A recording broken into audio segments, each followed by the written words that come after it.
براہ راست سے چلیں گے پشاور، جہاں اس وقت امیر جماعت اسلامی پاکستان حافظ زیم الرحمان نیوز کانفرنس کر رہے ہیں۔ ہے کہ ہم اس ہڑتال کو کامیاب کریں، اور اس موقع پر حکومت یہ چاہے گی اور یہ تاجر تنظیموں کو اس سے ہوشیار رہنا چاہیے کہ وہ کوئی ڈین ڈالنے کی کوشش کریں، کسی گروپ کو توڑنے کی کوشش کریں، کوئی آ کر اٹھ کر یہ کہے کہ نہیں صاحب یہ سیاست ہو رہی ہے لہٰذا ہم جو ہے ابھی نہیں کریں گے، وہ کوئی وعدہ کر لیں ریلیف کا اور توڑنے کی کوشش کریں، تو ایسی ساری سازشوں کو تاجر برادری کو ناکام کرنا چاہیے، اور ایسے کسی بھی گروپ کو یہ سوچنا چاہیے کہ یہ قومی خیانت ہوگی اگر انہوں نے اس موقع پر حکومت کا ساتھ دیا ہے۔ حکومت چاہتی ہے کہ عوام کی طاقت توڑ دے، تو ہر تاجر کو، ہر صنعت کار کو 28 اگست کو اپنی دکان بند کر کے اپنے غصے کا اظہار کرنا چاہیے اور اپنے حق کے لیے آواز بلند کرنی چاہیے۔ آپ کی یہ کامیاب ہڑتال انشاءاللہ بہت لمبا سفر طے کرے گی، آگے بڑھیں گے ہم، اور اگر آپ کسی دھوکے میں آ گئے یا کسی تاجر برادری میں سے کچھ لوگوں کو استعمال کرنے کی کوشش کی گئی تو پھر اس کے نتیجے میں بہت بڑا نقصان ہوگا، پھر آئندہ آگے چل کر کوئی چیز بھی نہیں ہو پائے گی۔ لہٰذا اس ہڑتال کو میری اپیل ہے، پوری قوم سے اپیل ہے، خاص طور پر آج میں خیبر پختونخوا میں ہوں، پوری قوم سے اپیل ہے، خاص طور پر آج میں خیبر پختونخوا میں ہوں، یہاں میری تاجر برادری سے خاص طور پر یہ اپیل ہے کہ اس ملک گیر ہڑتال کو کامیاب کریں۔ یہ عوام کا مسئلہ ہے، ہمیں ریلیف ملنا چاہیے ہر صورت میں۔ اب کاروبار کرنا آسان کیا مشکل سے مشکل تر بنا دیا گیا ہے، صنعتیں چلانا مشکل ہے۔ میں جب بھی یہاں پر آتا ہوں مجھے یہ ماربل انڈسٹری کے لوگ ملتے ہیں، مجھے جو ہے وہ دکاندار ملتے ہیں اور کہتے ہیں کہ ہمارے بس میں نہیں رہا اب ان بلوں کو ادا کرنا۔ پھر لوڈ شیڈنگ کا عذاب اپنی جگہ پہ موجود ہے، اور ہم یہ سمجھتے ہیں کہ پاکستان میں جو بجلی بن رہی ہے اس میں کے پی کا بڑا کنٹریبیوشن ہے سستی بجلی میں، اور اس کا امپیکٹ آنا چاہیے، اور ہر صوبے میں جو چیز بھی یہ ایک نارم ہے، یہ ویلیو ہے، اور گیس کی صورت میں تو یہ پاکستان کے آئین میں درج ہے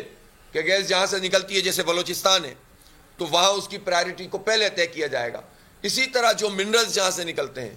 اسی طرح سے جو چیز جہاں پر ڈیولپ ہوتی ہے اس کو ترجیح دینی چاہیے۔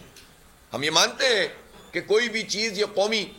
پیداوار ہوتی ہے اور یہ پوری قوم کے لیے ہوتی ہے، لیکن جس جگہ پہ جو کام ہو رہا ہوتا ہے اس کو ترجیح دینی چاہیے، یہ نارمل پریکٹس ہے دنیا میں۔ لہٰذا سستی بجلی ہائیڈل کی بنتی ہے، سستی بجلی ونڈ کی بنتی ہے، سستی بجلی سولر بنتی ہے، سستی بجلی جو ہے وہ ان دو چار چیزوں کی جو بنتی ہے،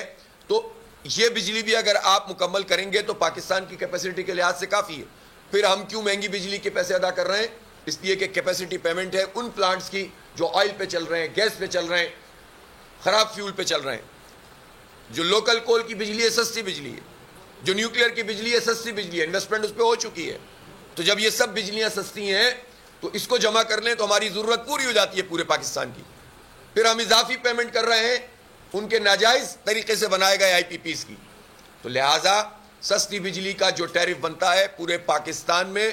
وہ قیمت ہونی چاہیے، تنخواہ دار لوگوں کا ٹیکس ختم ہونا چاہیے، اور جو ریلیف ہے امارات اپنی حکومت کو ختم کرنی چاہیے۔ بڑے بڑے ہزاروں ایکڑ والے،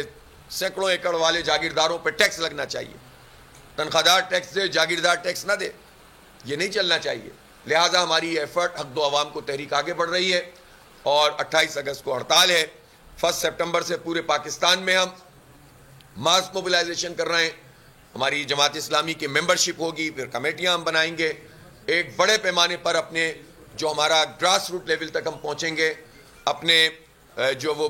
پوری ہماری جو گراس روٹ لیول پر تنظیم ہے، آرگنائزیشن ہے، اس کو وسعت دیں گے انشاءاللہ، اور ایک بڑی سیاسی قوت کے طور پر جماعت اسلامی جو ابھر چکی ہے انشاءاللہ پاکستان کے عوام کے جتنے بھی ایشوز ہیں ان کو ٹیک اپ کرے گی، اور یہ حق دلانے کی تحریک ہے۔ اس میں ہمارا کوئی ذاتی فائدہ نہیں ہے، اس میں کوئی ہم اپنے مفاد کے لیے، اپنی پارٹی کے مفاد کے لیے نہیں کر رہے، یہ ہم پاکستان کے لیے، پاکستان کے عوام کے لیے کر رہے ہیں، تاکہ پاکستان کے عوام کو کوئی سہولت حاصل ہو، اور عدل اور انصاف کے نظام کی بالادستی کے لیے کر رہے ہیں جو صرف اور صرف اسلام کا ہو سکتا ہے۔ آج میں خاص طور پر ختم نبوت کے حوالے سے جو کل سپریم کورٹ میں پروسیڈنگ ہوئی ہے اس کا خیر مقدم کرتا ہوں، اور یہ بہت اچھا ہوا ہے کہ جو ایک فیصلہ جس کے نتیجے میں جو ہماری ختم نبوت کا قانون تھا اور اس کی اسپرٹ تھی وہ ڈیمیج ہو رہی تھی، اور اسی طرح سے اس فیصلے کے نتیجے میں انتشار اور فساد کا اندیشہ تھا۔ چیف جسٹس آف پاکستان نے علماء کرام کو سنا، جماعت اسلامی کو سنا، اور اس کے بعد انہوں نے جب یہ فیصلہ کیا ہے کہ وہ پیراگراف حذف کر دیے گئے جو متنازع تھے، تو ہم اس کا خیر مقدم کرتے ہیں۔ اور یہ قوم کے لیے بہت اچھی بات ہے کہ یہ جو ہمارے پشاور معاملہ سے ہے براہ راست مناظر جہاں امیر جماعت اسلامی پاکستان حافظ نعیم الرحمان نیوز کانفرنس کر رہے ہیں۔ سبسکرائب کریں اور بیل دبائیں تاکہ کوئی خبر رہ نہ جائے۔